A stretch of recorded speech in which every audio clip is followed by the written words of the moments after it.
Assalamualaikum warahmatullahi Waalaikumsalam warahmatullahi wabarakatuh. Waalaikumsalam warahmatullahi. Waalaikumsalam warahmatullahi wabarakatuh. Bismillahirrahmanirrahim. Alhamdulillahi rabbil alamin. Wassalatu wassalamu ala rasulillah al-mab'uts rahmatan lil alamin. Nabiyyina wa habibina wa syafi'ina Muhammad ibn Abdillah wa ala alihi wa ashabihi wa man sara ala nahjihi ila yaumiddin. Rabbi shrah li sadri wa yassir li amri wahlul 'uqdatam min lisani yafqahu qawli. Allahumma 'allimna ma yanfa'una wa zidna 'ilma warzuqna fahma, amma ba'd. Alhamdulillah, para jemaah muslimin dan muslimat, para pendengar, penonton di mana sahaja berada, alhamdulillah hari ini hari Jumaat. Hari Jumaat hari ini 18 Muharram 1443 Hijriah bersamaan 27 Ogos 2021 Masihi. Semalam kita dah mula surah Nuh, awal surah Nuh, dan kita sempat baca ayat yang pertama hingga ayat yang keempat. Jadi untuk hari ini insyaAllah kita akan sambung ayat berikutnya tentang sebahagian daripada episod dakwah Nabi Nuh alaihi salam yang sangat panjang tempohnya. Tempoh yang panjang, yang lama, tetapi pengikutnya tidaklah ramai. Itu jelas disebut dalam Quran. Lamanya itu selama 950 tahun. Itu tempoh dakwahnya, bukan umur dia lebih 1000 tahun. Tempoh dakwah 950 tahun berdasarkan ayat 14 dalam surah Al-Ankabut, dan yang mengikutinya pun tidak ramai, iaitu ada ahli sejarah mengatakan sekitar 70-80. Quran hanya sebut wa ma amana ma'ahu illa qalil. Dalam surah Hud, tidaklah yang beriman dengan Nuh kecuali sedikit daripadanya sahaja. Jadi hari ini antara isi ataupun isu yang kita nak ketengahkan ialah pertama, Nabi Nuh alaihi salam menjalankan kerja-kerja dakwah dengan bersungguh-sungguh, iaitu lailan wa nahara, malam dan siang. Maknanya bukannya malam saja, siang pun berdakwah, bukan siang saja, malam pun berdakwah. Jadi seolah-olah dakwahnya adalah dakwah yang unlimited, tak ada limit. Malam berdakwah, siang berdakwah. Kemudian yang kedua, Nabi Nuh alaihi salam walaupun terus berdakwah, tetapi kaumnya semakin menjauhkan diri dan lari daripada dakwah yang disampaikan. Semakin disampaikan dakwah, semakin lari. Koho royak, koho tak dengar. Koho bahasa Kelantan, koho mana semakin. Koho royak, koho tak dengar. Semakin beritahu, semakin buat tak reti. Kemudian mereka bertindak mempersendakan Nabi Nuh dengan cara mereka menutup lubang telinga mereka dengan jari. Padahal kan lebih baik kalau mereka pergi ke tempat lain. Mereka berada di situ seolah-olah nak beritahu, kamu cakaplah Nuh, adapun kami tak mahu mendengarnya. Lalu dijadikan hujung jari dalam telinga dan diselimutkan, ditutup badan dengan kain. Dan mereka terus dengan sikap yang sombonglah. Dan Nabi Nuh alaihissalam meminta kaumnya kembali kepada Allah dengan memohon ampun, dengan bertaubat, dengan kembali kepada agama tauhid. Baik, sebelum kita pergi lebih jauh, kita baca dulu lah sedikit untuk petikan ayat pada hari ini. A'udzu billahi minasyaitonir rajim. Qala rabbi inni da'awtu qaumi laylan wa nahara falam yazidhum du'ai illa firara wa inni kullama da'awtuhum litaghfira lahum ja'alu asabi'ahum fi adhanihim wastawshaw thiyabahum واستغشوا ثيابهم وأصروا واستكبروا استكبارا ثم إني دعوتهم جهارا ثم إني أعلنت لهم وأسررت لهم إسرارا فقلت استغفروا ربكم إنه كان غفارا قال رب إني دعوت قومي ليلا ونهارا.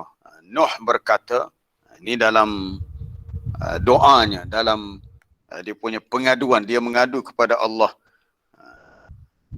Ya Rabb, wahai Tuhanku, sesungguhnya aku telah menyeru kaumku, aku telah berdakwah kepada mereka malam dan siang. Kalau Nabi Nuh tak beritahu pun memang Allah Ta'ala dah sedia mengetahui.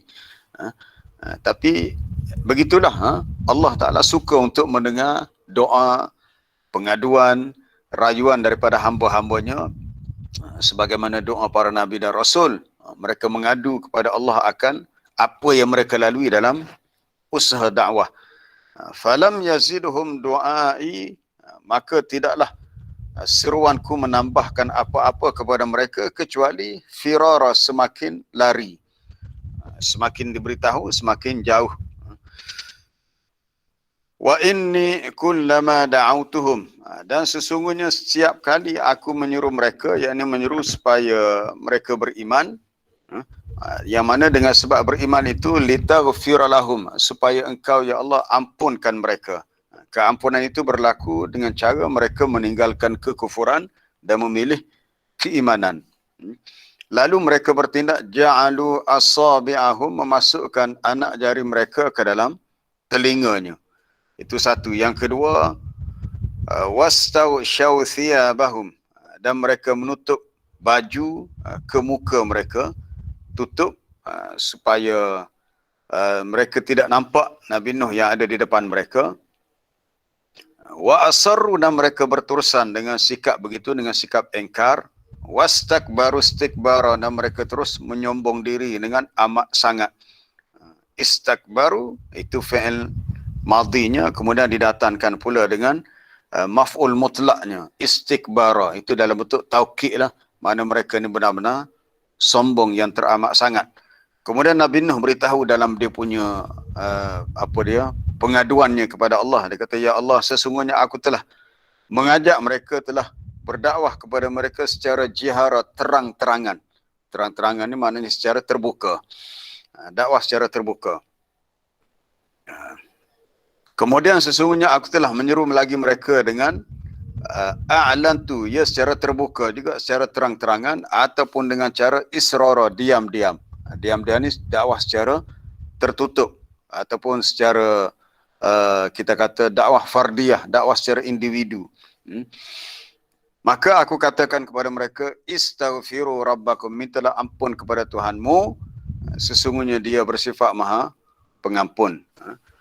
Para jemaah yang dirahmati Allah, apabila kita membaca kisah dakwah Nabi Nuh alaihi salam yang sangat panjang tempohnya dan banyak cabaran, kita melihat kerosakan yang berlaku dalam masyarakat kaum Nabi Nuh menjadi sebab sukar dan susahnya untuk pintu hati mereka ditembusi dengan cahaya petunjuk, untuk pintu hati mereka terbuka bagi menerima cahaya iman. Kerana sudah terlalu lama mereka hidup dalam keadaan menyekutukan Allah, iaitu beribadat dengan cara buat gambar, buat patung yang kita dah bincang dah semalam. Jadi tempohnya lama lah. Dalam mukaddimah kitab Talbil Iblis, saya memetik apa yang disebut oleh Imam Ibnul Jauzi. Dia kata kemudian Allah Ta'ala utuskan Nabi Nuh sebagai Nabi ketika beliau berusia 480 tahun. Betul Allah Alam lah, betul atau salah tak tahu. Dia kata 480 tahun. Kemudian Nabi Nuh alaihi salam berdakwah kepada kaumnya selama 120 tahun. Ketika diutuskan jadi Nabi umur 480 tahun. Itu disebut oleh Imam Ibnul Jauzi dalam kitab Talbis Iblis. Berdakwah 120 tahun. Lalu mereka menderhakai, mendustakannya. Maka Allah Ta'ala perintahkan Nabi Nuh supaya membuat kapal yang besar, bahtera yang besar. Jadi bila buat, mengambil masa lah untuk siap. Ketika kapal tu siap, umur dia dah sampai 900 tahun. Masa tu. Kemudian Nabi Nuh AS hidup sesudah banjir yang besar tu selama 350 tahun pula. Lepas tu antara Adam dengan Nabi Nuh pula terbentang waktu 200 tahun.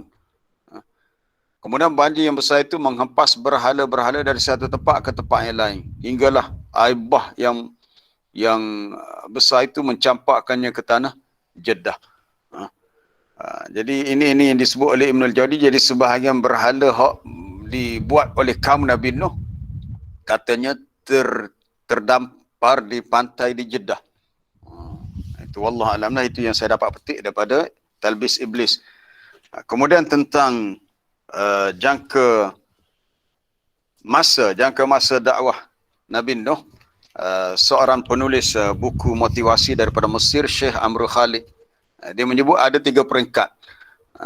Dia kata ada orang menyangka umur Nabi Nuh 950 tahun berdasarkan ayat 14 dalam surah Al-Ankabut. Dia kata sebenarnya 950 tahun itu adalah umur baginda menjalankan dakwah sahaja. Bukan umur keseluruhan hidup dia, itu tempoh dakwah ni. Macam Nabi kita, Nabi Muhammad SAW, umur Nabi kita 63 tahun. Tapi dakwah Nabi 23 aja. Nabi mula dilantik menjadi Rasul Nabi ketika umur 40. Dan dia berdakwah di Mekah 13 tahun. Kemudian berhijrah ke Madinah 10 tahun. Capur waktu 23 tahun. 23 tahun tempoh dakwah. Tapi jangka hayat 63. Nabi Nuh yang Allah Ta'ala sebut dalam Quran 950 tu dia punya tempoh dakwahnya. Umur dia sebenarnya lebih. Maka Amru Khalid dia membahagikan kepada 3. Dia kata pertama, daripada lahir sehingga menjadi Rasul sekitar 40-50 tahun. Ini ada perbezaan dengan apa yang diberi pendapat oleh Ibnul Jauzi. Kemudian yang kedua, peringkat diutuskan menjadi Rasul sehingga berlakunya taufan selama 950 tahun. Kemudian peringkat yang berikutnya setelah kapal itu mendarat atas bukit Judi, itu pun lama lah. Kalau ikut Ibnul Jauzi tu dia kata sampai 350 tahun. Semalam kita dah tengok ayat dalam surah Al-Baqarah yang Ibnu Abbas beritahu daripada zaman Nabi Adam sehingga zaman Nabi Nuh selama 10 kurun, 10 kurun, 1000 tahun. Itu pendapat Ibnu Abbas selama 1000 tahun. Tetapi yang yalah, kalau nak kata sedih-sedih lah.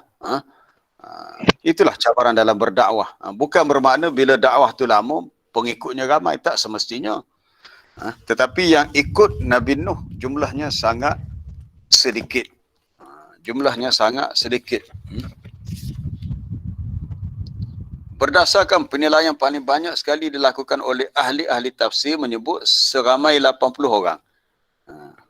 Amr bin Khalid membuat analisa berdasarkan pendapat kebanyakan ahli tafsir.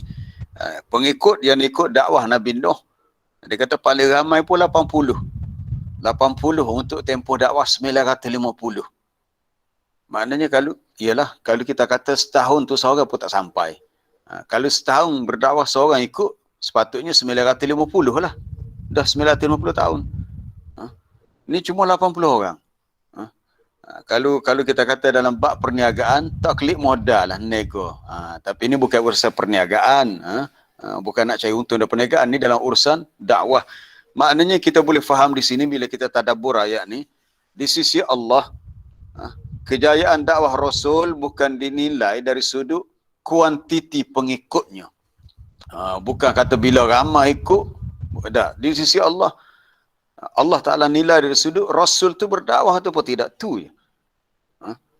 Allah Ta'ala sejauh mana manusia terima, Rasul tak tahu. Macam kita, Nabi SAW tak tahu berapa ramai dah umat dia selepas dia tak tahu berapa ramai. Jadi yang ikut tu sedikit. Jadi sebelum kita lihat satu hadis tentang sedikit atau ramai pengikut seorang Nabi Rasul tu, kita nak tengok ayat dalam surah Hud. Sedikitnya yang ikut seruan dakwah Nabi Nuh alaihi salam. Kita buka dalam surah Hud ni, surah yang ke-11. Surah yang ke-11, muka surat 226. Muka surat 226 ayat 40.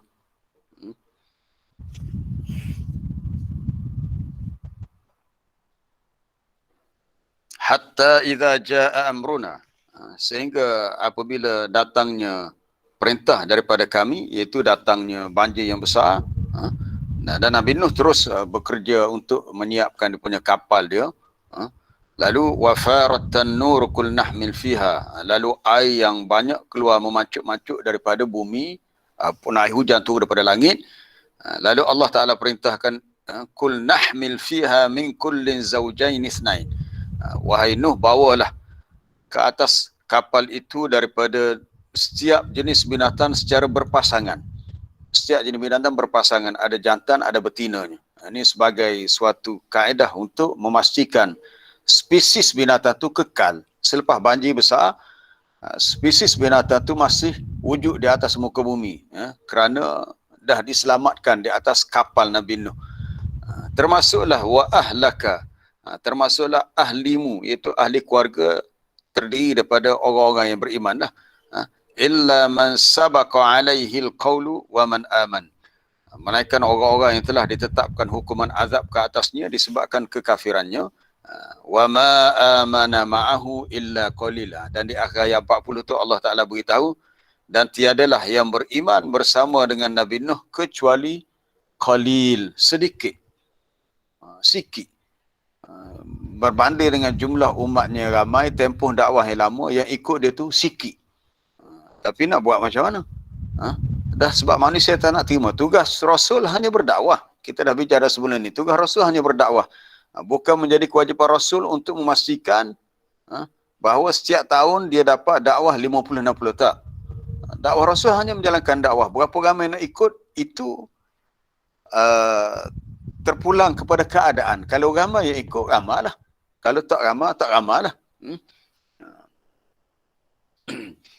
Jadi begitu keadaan yang dilalui oleh Nabi Nuh alaihissalam. Dan cabaran yang paling besar juga adalah tuduhan-tuduhan kaumnya yang terdiri dari kalangan pemuka-pemuka, pembesar-pembesar. Sebab itu Nabi Nuh alaihissalam digelar sebagai Rasul Ulil Azmi. Mungkin semenjak daripada kecil lagi kita belajar apa dia tentang beriman kepada Rasul. Antara sifat-sifat Rasul adalah siddiq, benar, siddiq, amanah, tabligh, fatanah. Orang yang boleh dipercayai, orang yang bersifat menyampaikan dakwah dan ada sifat bijaksana. Antara yang kita belajar daripada kecil lagi ialah nama-nama Rasul Ulil Azmi. Ulil Azmi maknanya orang yang mempunyai kekuatan yang sungguh-sungguh dalam menghadapi kesusahan dalam berdakwah. Maka Allah Ta'ala memerintahkan kepada Nabi SAW supaya bersabar. Dalam berdakwah kena bersabar. Kita lihat ayat di akhir surah Al-Ahqaf. Surah Al-Ahqaf ni surah dalam juzuk yang ke-26. Surah yang ke-46 pada muka surat 506. Muka surat 506. Pada ayat yang terakhir, ayat 35 tu, fasbir kama sabara ulul azmi minar rusul. Fasbir, Allah Ta'ala perintahkan, maka sabarlah engkau ya Muhammad sebagaimana sabarnya Rasul-Rasul ulil azmi. Ulil azmi ni mana orang yang mempunyai keazaman dan ketabahan hati. Dari kalangan Rasul, wala tasta'jil lahum, jangan kamu minta disegerakan azab untuk mereka yang menentangmu. Baik siapa Rasul ulil azmi? Iaitu yang pertama Nabi Nuh. Yang pertama adalah Nabi Nuh alaihissalam. Yang kedua Nabi Ibrahim. Yang ketiga, Nabi Musa. Yang keempat, Nabi Isa. Nabi Musa, Nabi Isa, dan akhir sekali Nabi Muhammad sallallahu alaihi wasallam alaihi wassalatu wassalam. Jadi dimulakan dengan Nabi Nuh. Yang pertama, Rasul dari kalangan ulil azmi.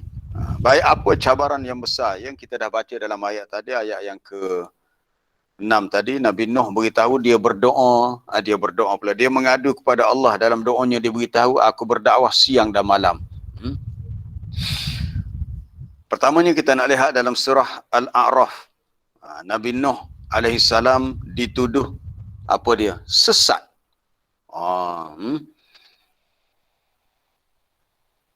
Kita tak boleh mudah-mudah kadang-kadang bila kita berbeza pendapat dengan orang lain, orang Islam jugalah. Mungkin ada berbeza sebagainya, kita kena berhati-hati dalam melemparkan tuduhan sesat. Kadang-kadang benda tu berbeza mungkin atas sebab faktor ijtihad. Bukan masalah sesat tak sesat, masalahnya mana pendapat yang lebih rajah, lebih kuat, mana yang marjuh, mana yang kurang kekuatan tu aja. Mungkin. Kalau yang jelas keluar daripada ajaran Islam, keluar jelas bercanggah dengan Quran dan hadis-hadis Nabi yang sahih, itu memang sesat lah. Tapi tidak semudah itu untuk kita menuduh orang lain sesat. Jadi kaum Nabi Nuh, dia orang tak ada hujah. Bila Nabi Nuh berdakwah, dia tak boleh terima suruhan dakwah, maka dia tuduh sesat. Baik, kita lihat surah Al-A'raf, muka surat 158. Muka surat 158. Itu pada ayat yang ke-59. Laqad arsalna Nuhan ila qaumihi. Sesungguhnya telah kami utuskan Nabi Nuh kepada kaumnya. Faqala ya qaumi abudullah. Maka dia berkata, wahai kaumku, hendaklah kamu sembah Allah. Maksudnya hendaklah kamu mengabdikan diri kepada Allah. Soal ibadat dan pengabdian diri kepada Allah ni perkara yang menjadi fitrah sebenarnya. Benda tu dah fitrah. Manusia secara fitrahnya meyakini ada Tuhan. Maka siapa Tuhan, itu perlu kepada dakwah Rasul untuk bimbing fitrah manusia. Innama ilahukumullah, bahawasanya Tuhan yang berhak kamu sembah hanyalah Allah, yang mana la syarikalah, tidak ada sekutu baginya. Jadi masalah yang berlaku di zaman Nabi Nuh bukan mereka tak kenal Allah, mereka dah kenal dah. Sebab mereka hidup zaman selepas sebelumnya zaman Nabi Adam, yang selama 10 kurun mereka hidup dalam keadaan beribadat dengan mentauhidkan Allah. Kemudian berlakulah syirik. Kita dah sentuh semalam syirik atas sebab mereka memberi rasa cinta yang melampau-lampau kepada orang-orang yang soleh yang telah meninggal. Nanti kita akan baca dalam akhir surah yang sama, surah Nuh juga. Orang berkenaan adalah Wad, Suwa', Yawus, Ya'ub, Nasra. Jadi bila berlaku sifat ulu kepada orang-orang yang soleh sebegini, akhirnya menyebabkan mereka menjadikan patung-patung orang soleh yang mereka buat itu sebagai perantaraan untuk mereka mendekatkan diri kepada Allah. Jadi bila Nabi Nuh diutuskan, dah berlaku percanggahan dengan apa yang mereka lihat dilakukan oleh ibu bapa mereka. Dah bercanggah. Datuk nenek moyang buat begini, tiba-tiba Nabi Nuh mengajak untuk mentauhidkan Allah. Jadi pendekatan pula dah, ajakan ataupun seruan Nabi Nuh kepada kaumnya seperti dengan dakwah Nabi Muhammad sallallahu alaihi wasallam. Sebab ketika Nabi Muhammad berdakwah di Mekah, di kota Mekah khususnya di keliling Kaabah, di Masjidil Haram terpenuh dengan patung-patung berhala. Ini yang berlaku dalam kehidupan kaum Nabi Nuh. Jadi Nabi Muhammad juga kerja dia nak bersihkan masyarakat dia, buang segala syirik, kembali kepada tauhid, mentauhidkan Allah. Dan itu yang dilakukan oleh Nabi Nuh alaihissalam. Baik. Bila Nabi Nuh berdakwah, dia kata hendaklah kamu sembah Allah Ta'ala sahaja kerana malakum min ilahin ghairuh. Tidak ada bagi kamu Tuhan yang berhak kamu sembah melainkan dia sahaja. Lalu apa kata kaumnya? Ayat berikutnya. Qalal mala'u min qaumihi, berkatalah. Al-mala' ni pemuka-pemuka, pembesar-pembesar. Orang-orang yang menjadi ketua-ketua di kalangan kaumnya. Yang menentang Nabi-Nabi dan Rasul ni bukan orang orang bawahan ataupun rakyat kampung orang biasa je. Hak lawa dakwah Nabi Rasul ni, tak kira Nabi-Nabi mana, kebanyakan adalah dari kalangan pemuka-pemuka, pembesar-pembesar, ketua-ketua, orang-orang yang ada kedudukan dalam masyarakat. Jadi apabila Nabi dan Rasul diutuskan di situ, mereka rasa tercabar. Tercabar dan kedudukan mereka seperti tergugat. Sebab mereka tahu Nabi dan Rasul ni ketua. Ketua dalam membimbing manusia. Dia kata kalau kita ikut Rasul atau Nabi yang Tuhan utuskan, maka boleh menjejaskan kepentingan kita. Lalu orang yang menjadi al-mala'u min qaumi, pemuka-pemuka, ketua-ketua kaumnya, yang nak jaga kedudukan dan jawatan dia, dia tak boleh terima. Dia kalau kau terima ni memang bahaya besar. Ni boleh menjejaskan jawatan dan masa depan kami sebagai orang yang berpengaruh. Dah bila tak ada hujah, apa kata mereka? Inna lanaraka fi dhalalim mubin. Sesungguhnya kami melihat engkau wahai Nuh berada dalam kesesatan yang nyata. Dhalal mubin. Senang-senang jadi dituduh Nabi Nuh sesat. Sebenarnya orang yang berfikiran waras boleh nilai seseorang tu sesat ataupun tidak. Sama ada dia tu pihak benar atau pihak yang salah. Lalu Nabi Nuh menjawab, ya qaumi wahai kaumku, laisa bi dhalalah, aku tidak sesat. Kamu tuduh aku sesat, laisa bi dhalalah, tidaklah pada diriku ada kesesatan, walakinni rasulun min rabbil alamin, tetapi aku adalah rasul, yakni orang yang diutuskan daripada pihak Tuhan sekalian alam. Tuhan yang memiliki alam ni, dia yang utuskan aku. Kemudian kata Nabi Nuh lagi, uballiukum risalati rabbi, aku nak sampaikan kepada kamu segala risalah Tuhanku. Risalah ni perintah-perintah yang diutuskan oleh Tuhanku. Aku sekadar nak sampaikan sahaja. Kamu nak terima, kamu selamat. Kamu tak terima, kamu yang rugi. Wa ansahu lakum, dan aku nak memberi nasihat kepada kamu. Ni nasihat ni. Ini satu kalimah yang penting untuk kita tadabbur, untuk kita fahami. Nasihat. Nabi Nuh kata, aku nak beri nasihat kepada kamu kerana wa a'lamu minallahi ma la ta'lamun, aku mengetahui daripada Allah, tahu melalui wahyu lah, apa yang kamu tidak tahu. Yang aku memiliki ilmu yang tidak sampai kepada kamu, maka kamu ikutlah aku. Ini nasihat. Memang Nabi dan Rasul ni berdakwah nak bagi nasihat pada manusia. Agama ni secara keseluruhan adalah nasihat. Para jemaah kena ingat, agama ni sebenarnya adalah nasihat. Dan apabila kita sebut nasihat, nasihat ni bahasa Arab sebenarnya. Nasihat ni maknanya teguran, peringatan ke arah kebaikan. Dia tak berlaku nasihat tu kalau untuk buat jahat, buat benda yang salah. Dia tak timbul soal tiba-tiba seorang bapa tu dia kata dia nasihatkan anak dia, kalau buat kereta tu buat laju-laju je, kalau kamu langgar kereta senang, kamu mati tu aku tak payah nak pera kamu. Itu bukan nasihat. Itu nak bunuh anak gitu. Itu bukan nasihat. Nasihat ni apa-apa teguran, peringatan yang membawa kebaikan. Dan semua ajaran agama ni baik. Semua agama ni adalah baik. Apa-apa perintah yang kita kena buat untuk kebaikan kita. Apa-apa tegahan, larangan yang kita kena tinggalkan untuk kebaikan kita. Sebab itu Nabi SAW bersabda, ad-dinun nasihah. Kita tengok sekejap hadis ni. Ad-dinu an-nasihah. Hadis ni ada dalam koleksi hadis 40 Imam Nawawi. Nabi kata, ad-din an-nasihah. Agama ni nasihat.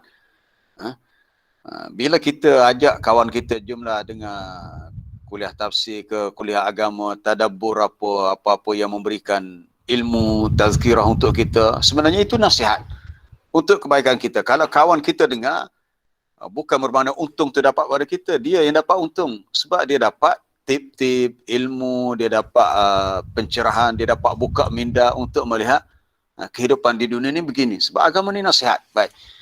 Nabi beritahu, inna dina nasihah. Agama tu nasihat. Hadis daripada Tamim Ad-Dari. Agama itu adalah nasihat. Lalu para sahabat bertanya, liman, untuk siapa ya Rasulullah? Ada matan lain sebut, lillah wali rasulihi, wali a'immatil muslimina wa ammatihim. Cuba lihat bawah tu mungkin ada matan lain. ad-dinun nasihah. Dia bermula dengan ad-din, tak ada inna. Ad-dinu an-nasihah. Qulna liman ya Rasulullah? Lillah wa li kitabihi wa li rasulihi wa li a'immatil muslimina wa ammatihim. Nasihat tu untuk Allah. Maksud untuk Allah kerana Allah. Itu ada matannya. Lillah, pertama nasihat kerana Allah. Dilakukan kerana kitabnya, kerana Al-Quran lah.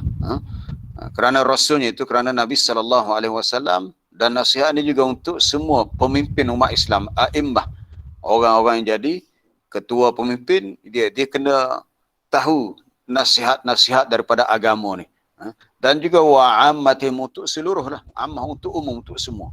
Itulah agama sebenarnya, untuk kita sentiasa dinasihati, untuk kita sentiasa ditegur, sebab kita manusia ni banyak kelemahan. Kita manusia ni banyak kekurangan. Sebab tu nasihat menasihati ni dia bukan berlaku sehala, dia berlaku secara timbal balas. Kadang-kadang kita nasihat orang tu, mungkin satu ketika kita buat salah, kita tak sedar, orang lain pula nasihat kita. So kita kena terima lah.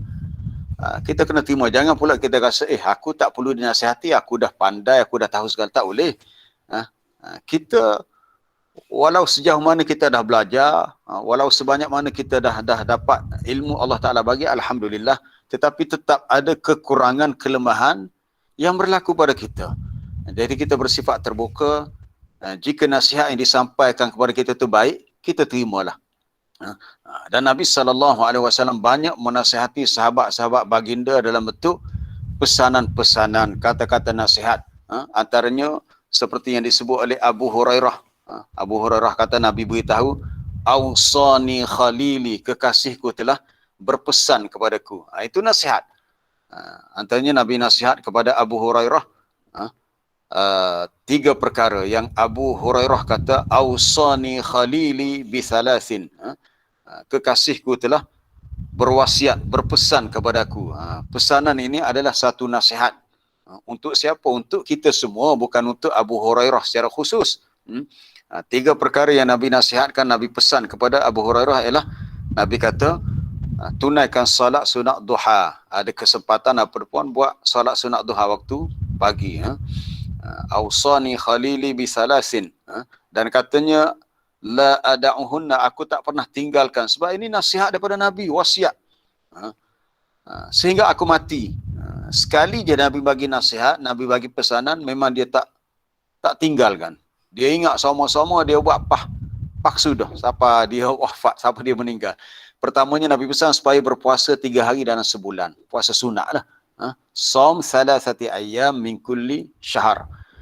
Jadi bila kita baca hadis ni, kita kata macam tak kena sangat, kita dah belajar tapi kita kadang-kadang sebulan tu langsung tak puasa sunat. Puasa Ramadan tu betul lah puasa yang wajib, puasa sunat. Jadi nasihat ni, wasiat ni untuk Abu Hurairah secara khusus dan juga untuk kita secara umum. Yang kedua, Nabi pesan kepada Abu Hurairah, wassalatid duha, salat sunat duha. Dan yang ketiga, wa naumin ala witr, dan tidur dengan menunaikan salat sunat witir. Witir ni kita boleh buat sebelum tidur pun boleh, ataupun kita nak buat selepas bangun tidur dengan syarat sebelum masuk waktu subuh. Itu di antara nasihat. Banyaklah kalau kita baca dalam hadis-hadis Nabi tentang nasihat-nasihat, wasiat-wasiat pesanan Nabi kepada kita semua, sallallahu alaihi wasallam. Semoga Allah Ta'ala sentiasa berselawat dan mencuri rahmat kepada Nabi kita sallallahu alaihi wasallam. Baik, para jemaah, kembali kepada kisah Nabi Nuh alaihi salam. Jadi dalam surah Al-A'raf tadi Nabi Nuh beritahu, wa ansahu lakum, aku nasihatkan kamu. Kita nak lihat kemudian dalam surah Yunus. Macam mana Nabi Nuh dah peringkat, dia nak cabar dah ni. Muka surat 217. Muka surat 217 dalam surah Yunus pada ayat 71. 217. Atas sekali tu. Watlu alaihim naba'a Nuhin idh qala liqaumihi ya qaumi in kana kabura alaikum maqami wa tadhkiri bi ayatillahi fa'ala Allahi tawakkalt. Panjang ayat ni. 3 baris setengah. Kalau saya nak habiskan satu nafas, tak sempat lah, tak ada lah. Tapi kalau kori-kori yang nafas panjang, saya sangat takjub dengan Syekh Masyari Al-Afasi. Ada ayat-ayat yang panjang lebih daripada ni, ada dalam surah Al-Mumtahanah, lebih daripada 4 baris dia boleh baca dengan satu nafas. Subhanallah. Tak tahulah Syekh Masyari ni pakai kaedah apa dia boleh panjang nafas dia tu. Baik, ni di antara ayat yang panjang, 3 baris lebih. Watlu alaihim naba'a Nuh, dan bacakan kepada mereka ya Muhammad akan perihal kisah dakwah Nabi Nuh. Apa kisah yang kita nak lihat dalam episod ni, dalam surah ni. Ketika Nabi Nuh berkata, ya qaumi, wahai kaumku. Baik, dalam surah Al-A'raf pun dia kata ya qaumi, wahai kaumku. Dalam surah Yunus pun begitu juga, wahai kaumku. Kalau kita buka dalam surah lain, surah Hud, surah Asy-Syu'ara pun sama juga, dia kata wahai kaumku. Dalam perbincangan para ulama, bila seorang nabi tu sebut ya qaumi, wahai kaumku, ni perkataan ni dalam bentuk menyatakan kasih sayang, menunjukkan ar-ra'fah, kasih belas, asy-syafaqah, simpati. Dia tak menganggap kaum dia yang kafir itu sebagai musuh dia. Dia dalam keadaan berdakwah, kita menganggap mad'u, orang yang kita nak suruh, nak ajak tu adalah orang yang kita sayangi. Walaupun dia lawan kita, dia benci kita, dia macam-macam lah, dia melemparkan kata-kata yang buruk, tak, kita kena sabar dan kita kena mengutamakan rasa kasih sayang. Itu yang penting. Tu semalam pun saya dah hantar dalam grup kita tentang tajuk hidup berkasih sayang. Kita petik daripada ayat di akhir surah Maryam. Jadi sebenarnya ya kaum ini nak menunjukkan rasa kasih sayang, wahai kaumku, seolah-olah kaum dia tu bukan orang lain. Kalau bahasa mudah orang Kelantan kata bukan orang lain, anak beranak kita belakang ni. Demo ngekawin ni bukan orang suka sahakat kita ni, anak beranak kita bagaikan satu keluarga. Sebab Nabi Nuh juga diutuskan dari kalangan kaumnya sendiri, bukan orang luar. Bukan orang kampung lain, orang kampung tu juga. Dia tak boleh, dia naik semangat tu bik Kelantan juga. Nak kacak kalau lupa tak boleh jadi jadi belik lidah. Kita biasa gitu di masjid. Dia kata wahai kaumku, in kana kabura alaikum maqami. Jika kedudukan aku sebagai Rasul dan Nabi ni terasa kabura, terasa berat bagi kamu, kamu payah nak terima aku ni sebagai Rasul yang Tuhan utuskan, adapun terasa berat oleh kamu wa tazkiri, peringatan yang aku sampaikan tentang ayat-ayat Allah, maka tak apalah gitu, dia kata. Okey, tak apalah, dah aku nak buat macam mana. Kamu nak terima aku, kamu dah tak terima. Nasihat aku sampai, kamu tak dengar, tak apalah. Fa'alallahi tawakkaltu. Akhirnya Nabi Nuh kata, aku bertawakal, aku berserah diri pada Allah. Aku tak tahu nak kata gapo dah. Dan kamu tak boleh terima aku. Sebab itu, para jemaah yang dirahmati Allah, kita bila kita mendengar sesuatu seruan dakwah daripada seseorang, sama ada kata-kata nasihat atau ilmu yang nak sampaikan, kita jangan terlalu mengukur pada pribadi dia. Orang ni dia ada sejarah hidup dia. Jadi kalau kita nak ukur pada pribadi, kita kata demo tu setara mana, kau pandai lagi, saya lebih pandai lagi, tak boleh begitu. Ini yang menyebabkan kaum Nabi Nuh tak terima dakwah Nabi, sebab dia kata wahai Nuh, mu ni orang macam kita juga. Tak apa, kita habiskan ayat ni dulu sebelum kita lihat dalam surah Hud tentang dialog yang lebih menusuk jiwa kita. Sebab Nabi Nuh dituduh bersama orang-orang yang hina dina. Baik, Nabi Nuh kata, saya bertawakal kepada Allah.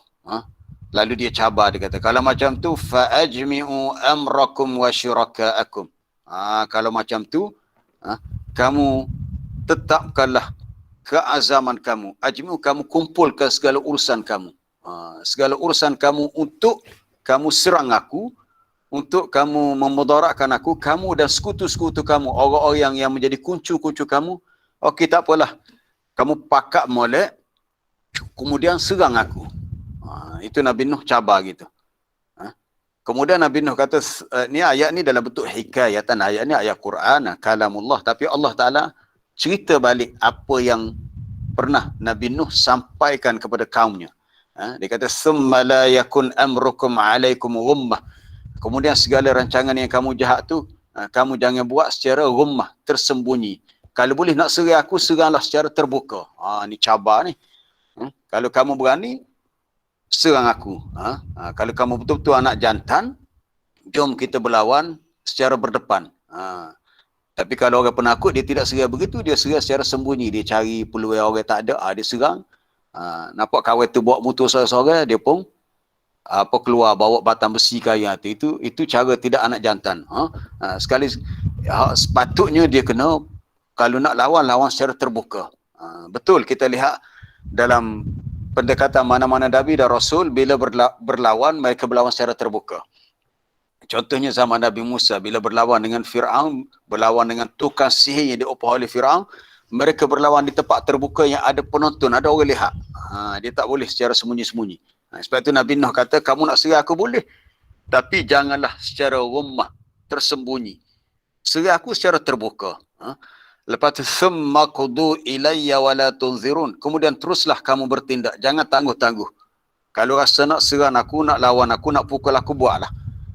Ini orang yang bertaraf Nabi Rasul ni, dia punya keyakinan dia tinggi, dia yakin Allah Ta'ala jaga dia.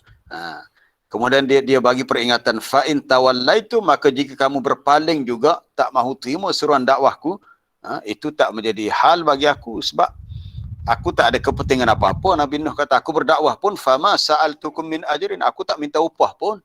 Kamu ingat aku berdakwah, aku nak kamu bayar ke? Kamu ingat aku berdakwah, nak kamu bagi allowance ke, bagi gaji ke? Nabi Nuh kata, ma sa'altukum min ajrin, aku tak minta apa-apa ganjaran balasan daripada kamu. In ajriya illa 'ala Allah, tiadalah balasan bagi aku kecuali hanya daripada Allah semata-mata. Aku hanya serahkan kepada Allah, dia yang beri rezeki dan kehidupan ini kepada aku. Dan begitulah aku diperintahkan untuk menjadi orang yang muslimin, yang berserah diri sepenuhnya kepada Allah. Akhirnya apa dia? Akhirnya mereka tetap fakadzabuhu, mendustakan Nabi Nuh. Maka ringkas saja berlakulah banjir besar. Nabi Nuh dan pengikutnya selamat di atas bahtera kapal. Yang lain-lain semuanya wa aghraqnal ladzina kadzabu bi ayatina, kami tenggelamkan, lemas semuanya dalam banjir yang besar. Para jemaah yang dirahmati Allah, kita nak tengok muka surat pula dah surah berikutnya, surah Hud. Lepas surah Yunus, surah Hud. Kita dah 7.20, cepatnya masa. Ada 10 minit lagi. Ni tak siapa lagi kaum Nabi Nuh tutup lubang telinga dengan hujung jari, tutup kepala dengan kain baju. Baru 2 ayat baru tu. Okay, surah Hud. Kita nak tengok surah Hud. Panjang surah Hud cerita Nabi Nuh ni. Bermula daripada muka surat 224. Muka surat 224 bermula daripada ayat 25.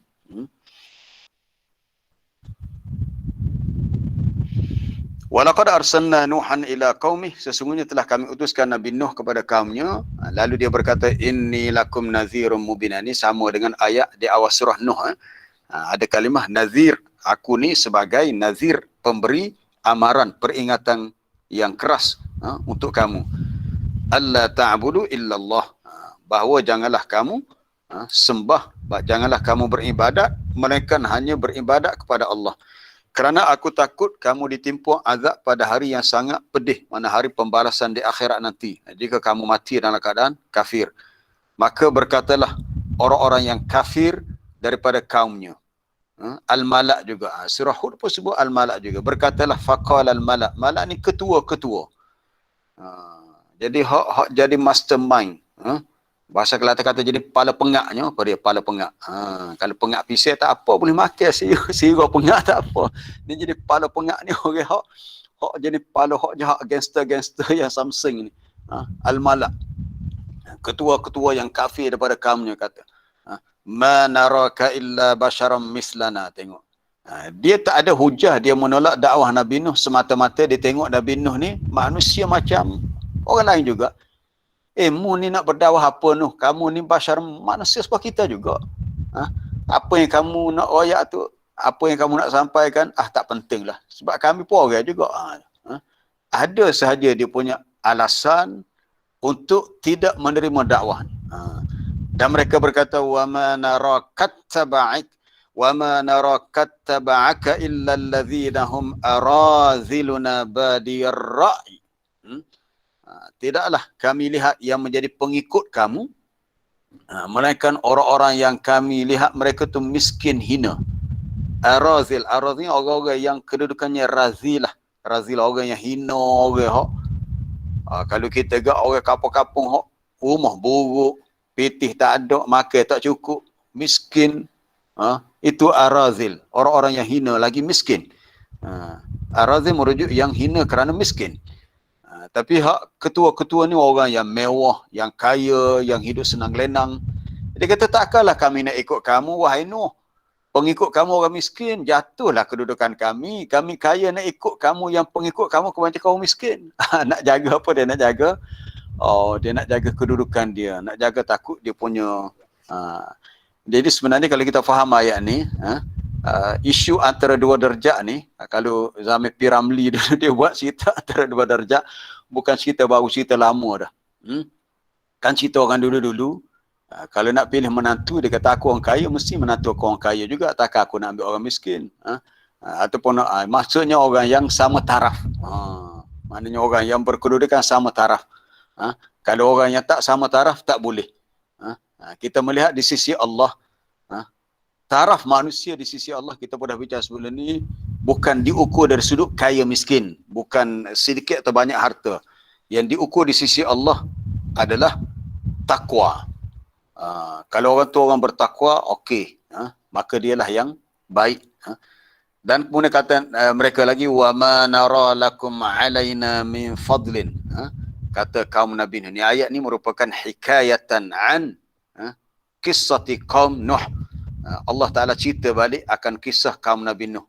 Kata mereka, kami tidak lihat kamu ada apa-apa kelebihan. Wa ma nara lakum, kami tak lihat bagi kamu, alaina, berbanding kami ni, kamu ada fadlin, apa kelebihan yang mengatasi kami. Kamu biasa-biasa, kami dah lama jadi ketua.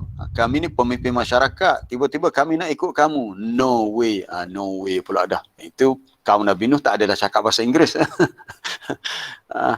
Kami tak lihat kamu ada apa-apa kelebihan. Bal nazunnukum kadzibin. Bahkan kami menyangka kamu ini dusta.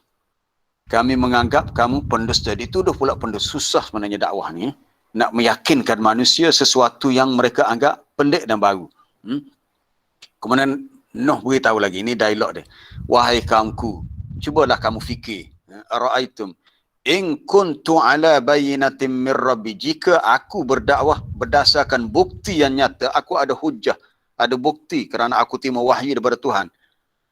Wa atani rahmatan min indih, dan Tuhan berikan kepada aku rahmat daripada sisinya. Diberikan kepadaku rahmat daripada sisinya.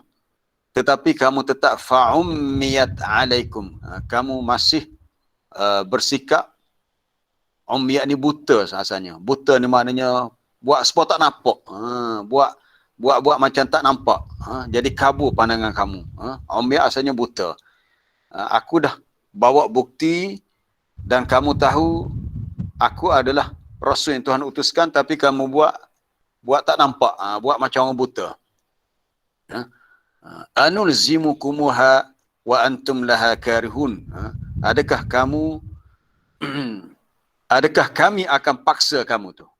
Anulzimukumuha. Adakah kami akan paksa kamu untuk terima ni?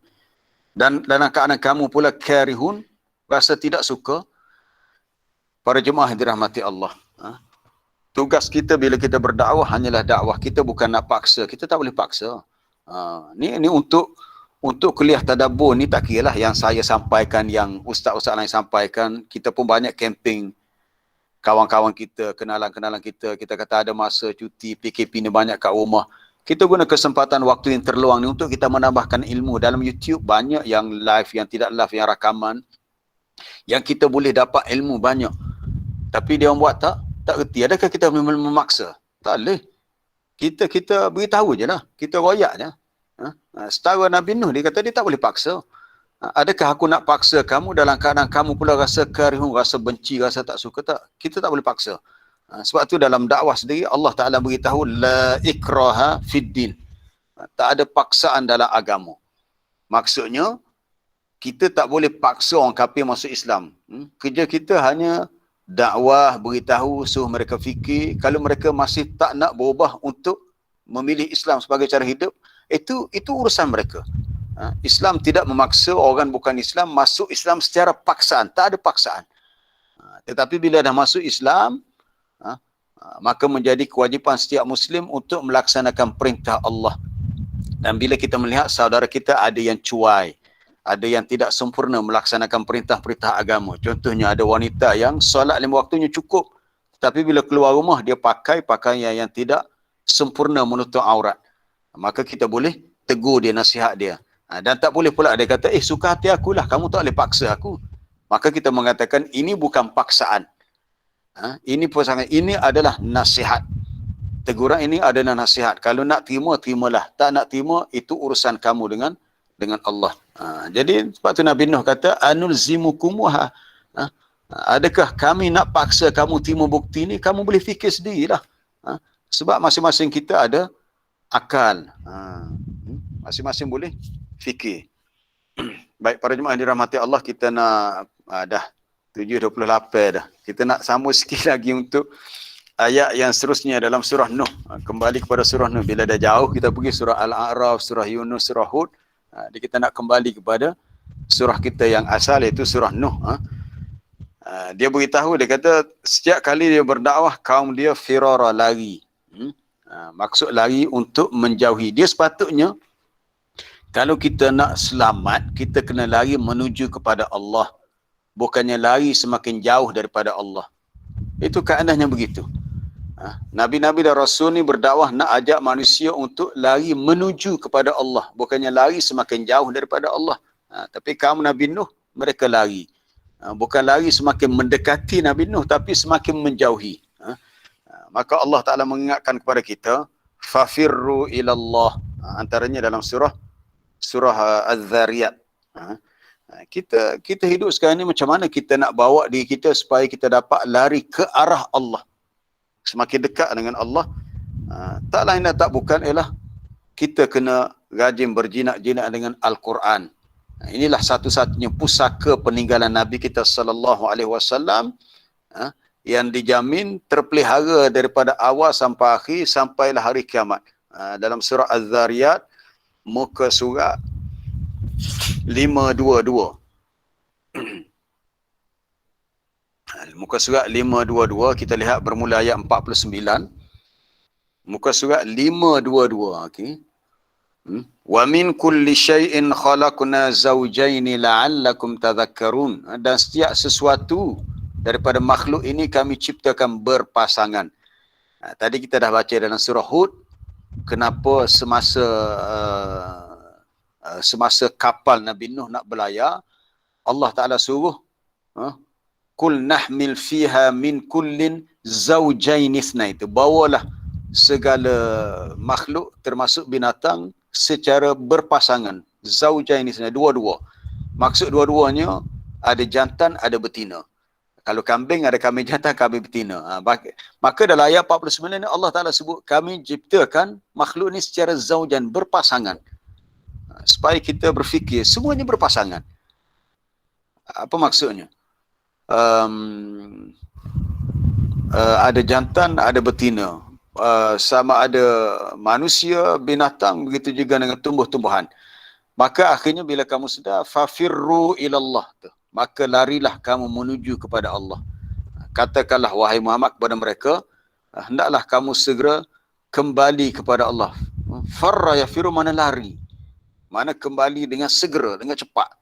Maksud lari untuk bertaubat, memohon keampunan kepada Allah dan kembali mentaati perintahnya. Ini hak betulnya, bukan lari semakin jauh daripada agama, lari untuk semakin mendekati agama dengan kembali kepadanya.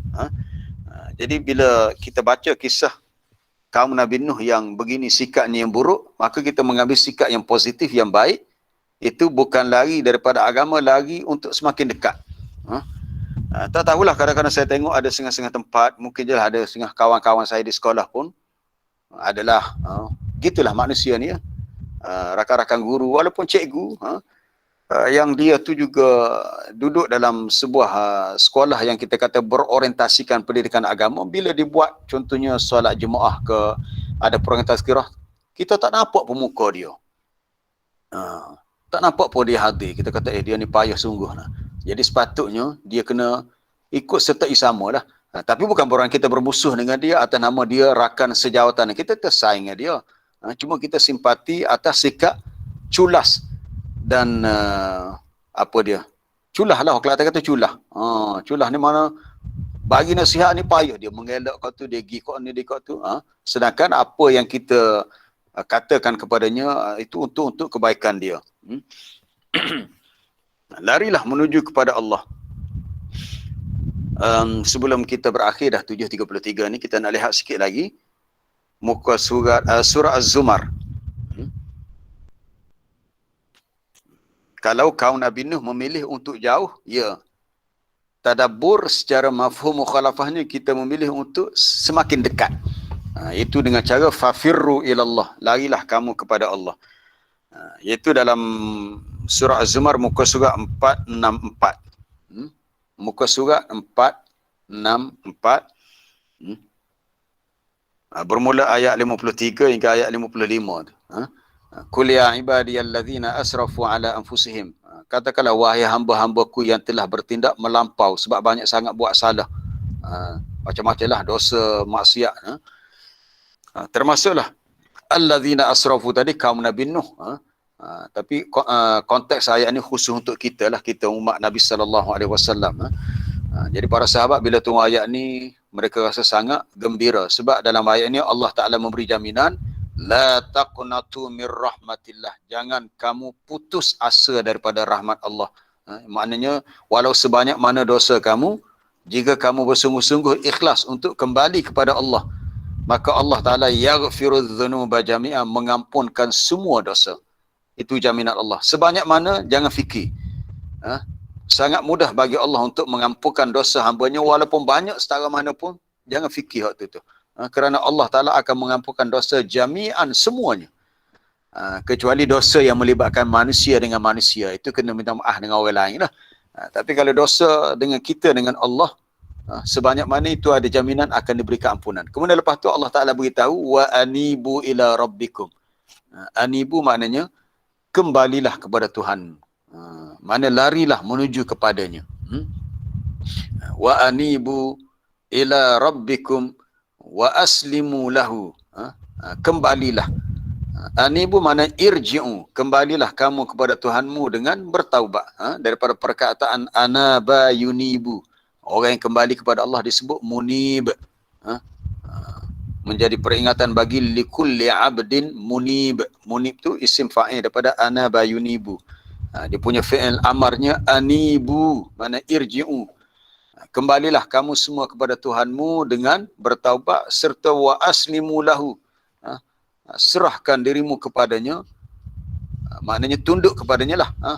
Min qabli an ya'tiyakumul azab, sebelum datang kepada kamu azab. Azab maknanya hukuman daripada Allah, khususnya hari kiamat lah. Yang mana pada hari itu summa la tunsarun, kamu tak akan diberi pertolongan. Waktu masa tu jerit, nepik, gelepar setara mana tu air mata darah pun tak jadi apa satu dah. Waktu orang kata nasi sudah menjadi bubur. Tapi siapa tahu tu bukan bubur tu, nasi sudah menjadi basi dah tu. Kena cuah tahu dah lah. Tung sapah dah tu. Kalau bubur ni boleh lauk-lauk sikit warna nasi air. Itu contoh jelah. Wattabi'u, ikutlah. Ahsana ma unzila ilaikum. Ni. Dan ikutlah. Maksudnya ikutlah Quran ni. Allah Ta'ala suruh kita ikut Quran ni. Dan turutilah Al-Quran ini. Yang merupakan ahsana ma unzila ilaikum, sebaik-baik panduan hidup yang diturunkan kepada kamu daripada Tuhanmu. Tak lain dan tak bukan adalah Al-Quran. Allah Ta'ala suruh kita ikut Quran. Bila kita nak kembali kepada Allah, jangan pisahkan diri daripada Quran. Kena ikut Quran kerana ia sebaik-baik yang Tuhan turunkan kepada manusia. Kena bertindak min qabli an ya'tiyakumul azab, sebelum datang kepada kamu azab, baghtah, secara mengejut, secara tiba-tiba. Bila dah turun azab, dah tak boleh buat apa dah lah. Padahal wa antum la tashurun, kamu tak sedar. Tak sedar sebab azab tu datang secara baghtah, secara mendadak, secara tiba-tiba. Jadi kalau kita dah fikir kita perlu berubah untuk jadi lebih baik, untuk kita perbetulkan hala tuju perjalanan hidup kita, maknanya berada di atas jalan yang benar-benar lurus, bersama dengan orang-orang yang beriman, orang-orang yang Allah Taala beri hidayah, petunjuk, minal muhtadin, orang yang dapat hidayah, as-salihin, orang-orang yang saleh, maka itulah pilihan yang terbaik untuk kita menuju kepada Allah.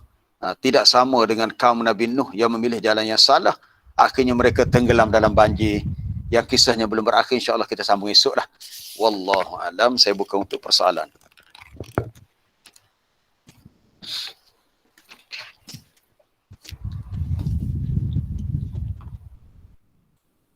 Baik, ada soalan bertulis. Ya, salam Fakimi ya. Salam. Ustaz, nak tanya berkaitan dengan mungkin nasihat tadi kan. Apa nama ni, Ustaz boleh tadabbur sikit Ustaz, surah antara ayat ke-10 ayat terakhir surah Al-Kahfi. Tuhan menceritakan orang yang rugi amalan dia. Kalau ikut saya baca terjemahan dia tu, dia rasa dia paling betul. Mungkin Ustaz boleh huraikan sikit macam mana, apa yang dimaksudkan dengan dia rasa dia paling betul, rugilah amalan dia, gugurlah amalan dia. Wallahualam. Ya. Terima kasih Fakimi. Sebenarnya itu bermula ayat 103. Sebenarnya ayat tu dia ada kaitan dengan ayat yang sebelumnya, itu ayat 102 tu. Afahasibal ladzina kafaru, muka surat 304 Muka surat 304. Afahasibal ladzina kafaru an yattakhidhu ibadi min duni awliya. Adakah orang-orang kafir adakah orang kafir itu mengira bahawa mereka menjadikan hamba-hambaku selain daripada aku sebagai wali-wali mereka? Mana orang yang menyembah selain daripada Allah, ni orang musyrik lah. Padahal kami akan sediakan neraka jahanam bagi orang-orang yang kafir itu sebagai tempat tinggal mereka, tempat mereka singgah untuk duduk di situ. Lama lah, bukan singgah sementara, lama. Kemudian Allah Ta'ala beritahu, kul, katakan kepada mereka ya Muhammad, hal nunabbi'ukum bil akhsarina a'mala, mahukah aku ceritakan kepada kamu orang yang paling rugi amalannya. Itu orang-orang yang segala kerja buat dia di dunia dah menjadi sia-sia, dhalla. Kerja yang baik tapi sebenarnya dah dikira sia-sia, dan mereka menyangka mereka lah orang yang berbuat baik. Siapakah mereka itu? Secara khususnya ayat ini menceritakan orang-orang yang kafir dengan ayat-ayat Allah. Ulaikal ladzina kafaru bi ayati rabbihim. Mana orang yang ingkar kepada ayat Allah.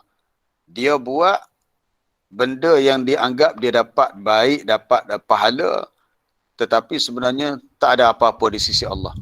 Bahkan mereka ini tak beriman adanya liqa' pertemuan dengan Allah. Maka dihapuskan amalan mereka dan tidak ada nilai sedikit pun bagi mereka daripada amalan itu di hari kiamat, walaupun waznan, walaupun timbangan yang sedikit. Baik, sebenarnya dalam tafsiran ayat ni sebenarnya kita dah lalui dulu masa di Masjid Payghambar dulu untuk surah ni. Ayat ni secara khususnya menyatakan kerugian bagi amalan orang kafir yang mereka anggap baik, yang mereka sangka baik, tapi sebenarnya dhalla. Dr. Wahbah Zuhaili rujuk kalau sesiapa yang ada kitab At-Tafsir Al-Munir oleh Dr. Wahbah Zuhaili bainal aqidah fil aqidah was syariah wal manhaj. Dalam kitab tu dia ada beritahu, dia kata walaupun ayat ni secara khusus dia punya siyakul ayat tu untuk orang kafir, tetapi sebenarnya terkena sama ke atas orang-orang yang dia beragama tidak mengikut spesifikasi, ni istilah sekarang ni sebut, ikut spesifikasi, ikut bentuk, dan itu ikut acuan yang ditunjukkan oleh Nabi SAW. Itu pada ayat tadilah, ayat alladzina dhalla sa'yuhum fil hayatid dunya. Orang yang segala amalan mereka sia-sia di dunia, sedangkan mereka menyangka yang mereka ni telah berbuat baik. Jadi tidak khusus untuk orang kafir saja, termasuk orang Islam juga. Kalau mereka buat satu amalan yang mereka anggap baik benda tu, tapi kalau dia termasuk dalam konteks ibadat yang di sisi mereka kata baik, mereka sangka baik tu, wahum yahsabuna annahum yuhsinun. Yuhsin makna mereka telah berbuat baik daripada hasan. Maka amalan tu sebenarnya di sisi Allah sia-sia. Termasuklah kita kata ialah dalam perkara bid'ah. Semakin kita dah bincang bid'ah berlaku zaman Nabi Nuh membawa kepada penyembahan berhala. Ada dinukilkan pendapat daripada Imam Malik. Imam Malik menyebut apa kata-kata dia?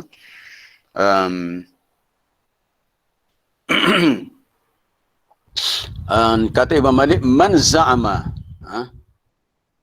Tak, macam Allah Akbar dia.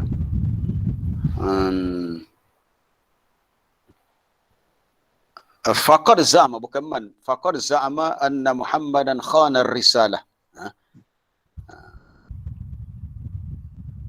Tak, dia mula gini lafaznya. Mula, man ibtada'a fil Islam bid'atan hasanah wa yaraha annaha hasanah. Ini kata-kata Imam Malik. Ini bagi orang yang buat sesuatu dalam agama yang tidak disyariatkan. Ini dalam konteks ibadat khususnya, ibadat khusus bukannya perkara yang menjadi wasilah. Ibadat khusus maknanya dia buat, dia kata benda ni baik. Man ibtada'a fil Islami.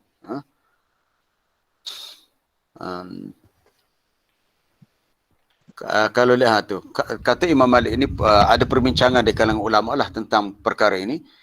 Kata Imam Malik bin Anas, mani bertada'a fil Islami bid'atan hasanah. Sesiapa yang buat dalam Islam ni satu perkara bid'ah, perkara baru dan dia melihatnya baik, maka faqad za'ama, maka dia, di bawah tu ya, di bawah matan tu di bawah, kata Imam Malik. Faqad za'ama, maka dia menyangka yang Nabi Muhammad sallallahu alaihi wasallam telah khana ar-risalah, telah mengkhianati risalah ini. Kerana Allah Ta'ala telah beritahu al-yawma akmaltu lakum dinakum, agama ni telah sempurna. Cuma asarnya ada yang menilainya sebagai sesuatu yang dhaif, sebagaimana dijelaskan banyaklah oleh Al-Amidi dalam Al-Hikam fi Usul Al-Hikam dan sebagainya. Cuma kita boleh mengambil kesimpulan bahawa ia adalah sesuatu yang benar. Apa yang walaupun kalaulah tidak Imam Malik yang sebut, tetapi konten kandungan dalam matan asar ini adalah sesuatu yang benar. Bila kita merujuk kepada kisah kaum yang terdahulu, mereka telah membuat perkara bid'ah dalam agama. Seawal zaman Nabi Nuh, buat patung berhala, zaman jahiliah di Mekah lain cerita pula banyak. Tetapi mereka menyangka perkara itu baik, tetapi di sisi Allah tidak baik. Mereka sangka baik, di sisi Allah tidak baik, maka amalan mereka dianggap dhalla, sia-sia.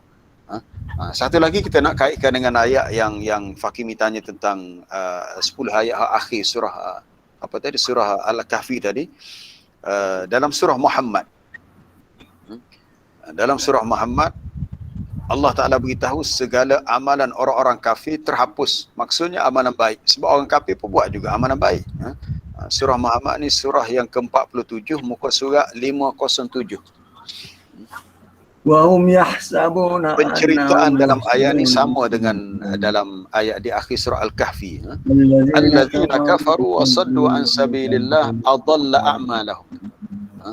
Orang-orang yang kafir dan menghalang manusia daripada jalan Allah, adalla, amalan mereka tu Allah Ta'ala sia-siakan, hapuskan. Merujuk kepada dalam surah Al-Kahfi tadi ayat 105 pun macam ni juga. Wa dhalla sa'yuhum, usaha mereka tu jadi sia-sia.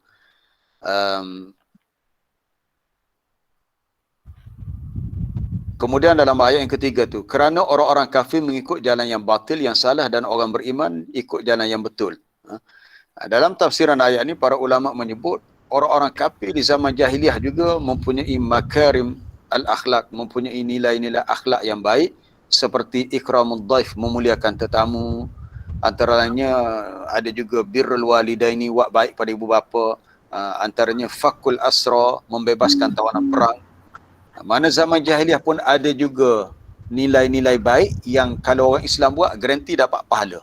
Tetapi mereka buat tu dalam keadaan mereka masih kafir. Maka di akhirat nanti kebaikan mereka tu terhapus. Ini termasuk pengertian dalam ayat tadilah. Alladzina dhalla sa'yuhum fil hayatid dunya wa hum yahsabuna annahum yuhsinuna sun'a.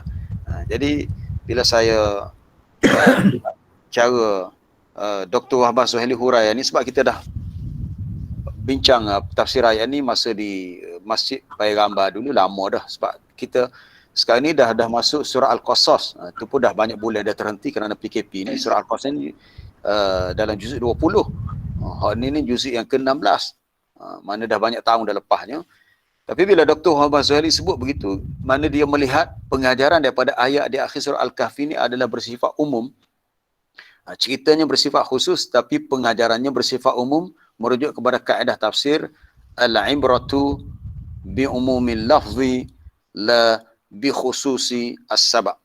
Bila kita belajar tafsiran ayat Quran, untuk memahaminya kita akan bertemu dengan kaedah yang berbunyi al-ibratu bi umumi al-lafzi la bi khususi as-sabab. Al-ibratu bi umum al-lafz. Dah ada atas. Klik ya. Al-ibratu bi umumi al-lafzi la bi khususi as-sabab. Sesuatu ibrah, pengajaran daripada ayat tu dilihat kepada umum lafaznya, tidak hanya khusus pada sebab tu ayat. Okey, dalam ayat surah Al-Kahfi tadi memanglah dari segi jalan ceritanya untuk orang kafir, tapi ia umum untuk semua. Jadi mana-mana orang Islam yang buat dalam agama perkara yang menyalahi asal yang Nabi ajar dalam sunnahnya, contohnya solat lah. Solat, tiba-tiba solat waktu subuh yang 2 rakaat dia buat 3. Ini dah menyalahi. Memang solat tu baik, bagus, tetapi dia telah melakukan tidak mengikut spesifikasi bentuk dan cara Nabi ajar. Dia buat 3 rakaat. Contohlah, ataupun dia ubah bacaannya, doanya. Yang Nabi ajar dia ubah, maka amalan tu tertolak. Dianggap dhalla sa'yuhum. Padahal mereka ni wahum yahsabuna annahum yuhsinuna su'a. Mereka menyangka mereka telah buat satu usaha yang baik. Baik pada penilaian mereka, tetapi tidak baik pada penilaian Allah Ta'ala dan kehendaknya. Wallahu a'lam. Assalamualaikum Ustaz. Ya, salam. Ya, berkenaan dengan baki ya. Orang Islam yang bunuh diri sendirilah. Ya, kes bunuh diri. Macam mana kedudukan mereka di akhirat? Adakah mereka kekal dalam neraka selama-lamanya ataupun sesudah dibersihkan dalam neraka tu mereka dibenarkan masuk syurga? Ya, setakat yang saya tahu. Setakat yang saya tahu, kita dah sebenarnya soalan ni dah pernah muncul dah sebenarnya, Cik Baki sebelum ni. Dalam kes orang yang bunuh diri ni ada hadis yang Nabi sebut. Cuba Ustaz Rushidan taik. Man qatala nafsahu bihadidatin fahadidatuhu fi yadihi. Ini hadis tentang beratlah orang bunuh diri ni berat. Sesiapa yang membunuh dirinya kena padamkan yang depan tu dulu. Ad-din nasihat tak padam lagi. Man qatala nafsahu bihadidatin, sesiapa yang membunuh dirinya dengan besi ni macam pisau ke senjata yang tajam ke, maka Nabi kata fahadidatuhu fi yadihi, besi atau senjata yang digunakan untuk bunuh diri itu berada di tangannya. Di mana tu? Di dalam neraka nanti. Dalam neraka nanti. Maka dia akan menikam dirinya sehingga dia sakit. Kemudian luka dia tu yang tempat ditikam tu kembali pulih kembali, ditikam lagi, sakit lagi. Man qatala nafsahu bihadidatin fahadidatuhu biyadihi. Bunuh diri dengan besi tu di tangan dia. Yaja'u biha. Yaja'u ni maknanya menekan-nekan, menikam-nikan. Pada menikam kan, menikam bukan menikam. Biasa kecak Kelantan ni kan, anak kecak luar ni jadi tak betul sebutan. Ya jauh biha, dia menikam atau dia tekan pisau tu pada perutnya supaya hujung pisau tajam tu tu mana tu, sinari jahannam, dalam neraka jahannam, menyebabkan dia sakit lah, sakit, kemudian luka dia tu sembuh kembali, dia tikam lagi. Itu baru satu cara. Ada hadis yang lain sebut, dia ada sambungan panjang lagi hadis tu rasanya. Sesiapa yang bunuh dirinya dengan tu baru mata yang panjang. Sesiapa yang bunuh diri dengan bisummi, dengan racun. Ni mungkin gunakan ada racun. Fasummuhu biyadihi yatahassahu fi nar jahannam. Racun tu duduk di tangan dia dan dia terus merasai, iaitu dia terus minumlah. Kalau yang racun betul cecair minumlah. Racun tu dalam neraka jahannam, maka dia akan sakit lah.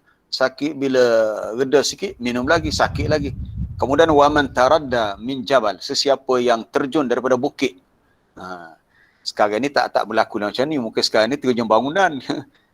Kita tengok ada satu video seorang budak perempuan, wanita terjun daripada bangunan KB Mall, rasa mati tu. Berapa tahun lepas lah. Tak tahu kes apa. Dulu terjun atas bukit sebab zaman Nabi tak ada bangunan tinggi. Sekarang ni orang guna kaedah terjun bangunan, terjun sungai. maka dia bunuh diri dengan cara tu. Fahuwa yataradda fi nar jahannam, maka dia akan terjun dalam neraka jahanam. Disediakan tempat yang tinggi, dia naik, dia panjat tempat tinggi, dia terjun. Terjun sakit lah. Nak tahu sakit tak sakit, cubalah, tapi jangan cubalah sakit lah. Naik bangunan 3 tingkat, terjun, patah kaki. Tunggu beberapa hari, sembuh balik, kaki dah siam molek. Naik pula, okah pula, terjun pula. Oh, kejauhan dah sungguh. Kita kata. Tapi dia terpaksa buat. Walaupun kerja tu menyakitkan dia terpaksa buat. Sebab ini dah neraka jahanam. Baik, tentang soalan tadi, adakah dia akan kekal dalam neraka? Cuba Ustaz Rusdan scroll di bawah, tengok syarah hadis ni. Oh, tak ada. Tak apalah, tak ada. Rasa mungkin ada setengah, kalau dalam website Durar As-Sunniyah dia ada syarah sedikit, syarah hadis. Setakat yang saya dah baca sebelum ni, ulama mengatakan dalam kes bunuh diri, nasib penghuni neraka tu dia tidak kekal. Adapun disebut khalidan mukhalladan atau bukan kekal, tu dah ada. Dia menunjuk kepada tempoh yang lama. Tempoh yang lama, tapi akhirnya dengan rahmat Allah, jika yang bunuh diri ni mati kerana Islam, mereka akan masuk syurga juga. Dengan izin Allah mereka masuk syurga juga. Baik, kita tengok tu pada perkataan khalidan mukhalladan fiha mahmul ala man fa'al dhalika. Ini kemungkinan bagi sesiapa yang buat begitu kerana menganggap halal bagi dia, sedangkan dia tahu haram. Ini satu dosa yang besar lah. Bunuh diri itu dosa besar dah. Kemudian beranggapan perbuatan tu halal, menghalalkan benda yang haram. Tetapi kalau dia buat, dia tahu benda tu salah, dia buat kerana putus asa daripada rahmat Allah, ia bermakna tulul muddah, lama tempoh dia berada neraka, bukan kekal. Dia tak kekal tapi dia tempohnya lama. Wala ya'ni khulud ad-dawam, bukan makna kekal sapapak bila-bila. Ad-dawam ni sama-sama. Bukan kata kekal sama-sama, menunjuk kepada lamanya dalam neraka. Jadi hadis ini menunjukkan suatu wa'id yang syadid, suatu amaran ataupun ancaman yang sangat keras bagi sesiapa yang bertindak membunuh dirinya. Jadi kedudukan dia dalam neraka atau tidak, pendapat yang lebih kuat di sisi ulama, jika dia mati kerana Islam, dia bunuh diri tapi dia Muslim, maka itu terserah kepada masyiatullah, kehendak Allah. Kalau Allah Ta'ala kehendaki untuk diampunkan, insyaAllah dia terlepas daripada neraka. Kalau Allah Ta'ala kehendaki. Kalau Allah Ta'ala mendaki si hamba tu disiksa, diazab, maka diazab dulu. Jadi lamalah, berdasarkan hadis ini lama. Tapi dia tidak kekal. Jika dia mati dan kadang masih ada iman. Wallahu'alam. Ustaz, maknanya ketika dia nak bunuh diri tu, maknanya seolah-olah dia tidak kufur dengan Allah, maknanya pengharapan dia tu dah putus dengan Allah. Maka di situ dia tidak kira kufur ke macam mana? Itu bergantung kepada itu kita tak tahulah atas niat dan hati masing-masing lah. Adakah semasa dia bunuh diri itu dia rasa benar-benar putus asa daripada rahmat Allah, itu urusan Allah dengan dia. Adapun kita menilai secara zahirnya dia telah buat satu perkara yang salah. Kalau dia buat tu kerana tindakan bodoh dan jahil dia, kerana fikiran singkat dia, maknanya dia tak mikir gapo dah. Fikirnya dia nak mahu mati cepat. Dia fikir nak mati cepat, dia tak mahu dah hidup dengan keadaan yang menekan jiwanya, lalu dia bunuh diri. Jadi soal dia dia putus asa daripada rahmat Allah itu kita tak tahu, sebab ini melibatkan soal hati masing-masing. Tapi itulah yang para ulama sebut, nasib orang tu bergantung kepada masyiatullah, kehendak Allah. Terima kasih Ustaz. Ya, sama-sama.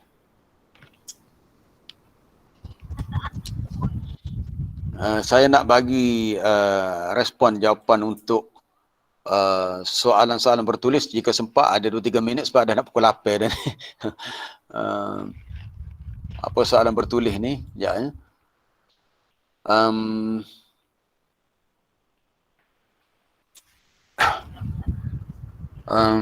Mana soalan bertulis ni? Adakah dikira memaksa, iaitu la ikraha fiddin, jika kita kejutkan anak untuk salah sebut? Jawapannya tidak. Tidak, itu tak termasuk, sebab la ikraha fiddin dalam konteks kita dakwah orang kafir masuk Islam. Sebab ayat ni kena baca secara lengkap. Ayat 256 ni kita kena baca la ikraha fiddin, lepas tu ada qad tabayyana ar-rusydu minal ghayy. Itu kena ini mana berhubung dalam bab mengajak orang bukan Islam masuk Islam, bukan dalam bab kita nak didik anak melaksanakan perintah agama, itu tak termasuk dalam ikrah. Itu dalam bentuk an-nasihah. Amalan baca talqin di kubur dan juga tahlil malam pertama kedua, yang sahihnya tidak ada dalam amalan Nabi sallallahu alaihi wasallam para sahabat. Yang sahihnya. Sebab amalan talqin yang ada dalam hadis riwayat Abu Umamah Al-Bahili dikemukakan oleh At-Tabarani dalam Mu'jamnya, tapi hadis itu sangat-sangat lemah. Sangat-sangat lemah. Hadis Umamah Al-Bahili dalam Mu'jam At-Tabarani, maka hadis tu kalau nak digunakan untuk beramal dengannya, dia tak cukup syarat. Sebab kalau hadis tu dhaif, dia perlu ada syarat-syarat dia pula lah. Itu melibatkan kepada fadailul amal. Tapi setakat yang diketahui dari segi amalan penduduk Madinah, khususnya kalau kita belajar tentang fiqh Imam Malik, memang tak ada lah. Amalan penduduk Madinah sendiri semenjak daripada zaman Nabi, zaman sahabat, memang tak ada amalan talqin. Kecuali talqin, bukan talqin di kubur, talqin dalam bentuk yang Nabi sebut lakinu mautakum la ilaha illallah. Nabi kata ajarkan kepada orang yang nak mati kalimah la ilaha illallah. Ini bukan talqin di atas kubur, ni talqin sebelum mati. Kalau kita cari hadis yang berbunyi lakinu mautakum, kita akan jumpa matan ni. Lakinu mautakum la ilaha illallah. Ini bukan talqin selepas kematian. Jadi talqin yang betulnya adalah sebelum berlaku kematian, supaya si mati ni mati dalam keadaan sekurang-kurangnya dia dapat mengucap dua kalimah syahadah dengan baiklah. Sebab dia berada dalam keadaan mautakum, ada alif lepas ta, mautakum. Ini talqin yang sepatutnya lah dilakukan. Tapi kalau ada orang nak buat juga hak talqin macam-macam kubur, tu terpulang pada dia lah. Itu atas pilihan dia. Kita dalam bab ni kita lebih berlapang dada lah. Cuma perkara tu kalau nak lihat dari segi sunnah, memang tidak sabit dalam sunnah yang sahihah. Sebab sunnah dia berbeza dengan hadis. Hadis ni dia ada hadis yang dhaif, ada hadis hasan, hadis sahih. Tapi bila sebut sunnah, dia memang dah dijamin ianya adalah sahih. Sama juga amalan tahlil itu tak ada sebenarnya. Doa tu sebenarnya orang kita, kalau baca sejarah orang kita ni buat tahlil kematian ni, tujuannya nak mendoakan untuk si mati. Cuma doa tu masing-masing boleh baca sendirilah. Doa supaya si mati itu diberikan ampunan. Dia tak perlu kita nak buat secara formal, tapi dah jadi tradisi kita. Bila kematian kita berhimpun, adanya bacaan ayat-ayat Quran sebagai wiri, adanya tahlil ni maknanya la ilaha illallah, itu tahlil. Tapi perkara itu tidak warid dalam sunnah. Cuma bagi saya benda ni kita bersifat terbuka. Yang nak buat terpulang, yang nak buat, yang tak nak buat itu pilihan. Jadi masing-masing boleh pilih sendiri. Berbeza tu bukan berpecah. Nanti ada kat ustaz kalau macam tu kita berpecah, tak. Perbezaan tak semestinya perpecahan. Itu kepelbagaian. Cuma kita memilih apa yang rajah, yang lebih kuat berbanding yang marjuh. Macam kita pergi kedai nasi belauk dah. Kita pergi, sekarang ni tak boleh lah pergi kedai, kena makan di rumah. Kita pergi kedai, anak kita pesan nak nasi khabu, kita nak nasi daging. Orang Tina kita nak nasi belauk-lauk ikan. Kita kata tak boleh ni, beza ni, nasi khabu, nasi daging ni pecah dah ni. Tak. Perbezaan bukan perpecahan. itu versatile, kepelbagaian. Kita kena faham. Dia perpecah ni, bila berpecah dari sini perkara yang menjadi dasar. Itu berpecah dari segi perkara akidah. Sebagaimana Allah Ta'ala sebut, وَمَا تَفَرَّقَ الَّذِينَ أُوتُوا الْكِتَابَ إِلَّا مِنْ بَعْدِ مَا جَاءَتْهُمُ الْبَيِّنَةُ. Tidaklah berpecahnya ahlul kitab kecuali setelah datang kebenaran agama Islam kepada mereka. Itu hak sebenarnya. Baik, wallahualam, kita berhenti setakat tu. Dah masa kita dah lebih terlajak dah ni, pukul 8, 1 minit dah ni. Terima kasih kepada semua yang bersama pada hari ni, hari Jumaat. InsyaAllah kita sambung esok hari Sabtu. Kalau di Kelantan ni masih cuti lagi, hari ni cuti, esok cuti. Dan saya pun tak fikir untuk kelas online sebab hari ni hari cuti. InsyaAllah kita bersama-sama lagi esok. Subhanakallah bihamdika asyhadu an la ilaha illa anta astaghfiruka wa atubu ilaik. Wa sallallahu wa sallama ala nabiyyina Muhammadin wa ala alihi wa sahbihi. Walhamdulillahi rabbil alamin. Assalamualaikum warahmatullahi wabarakatuh. Terima kasih Ustaz. Terima kasih Ustaz. Ya, sama-sama.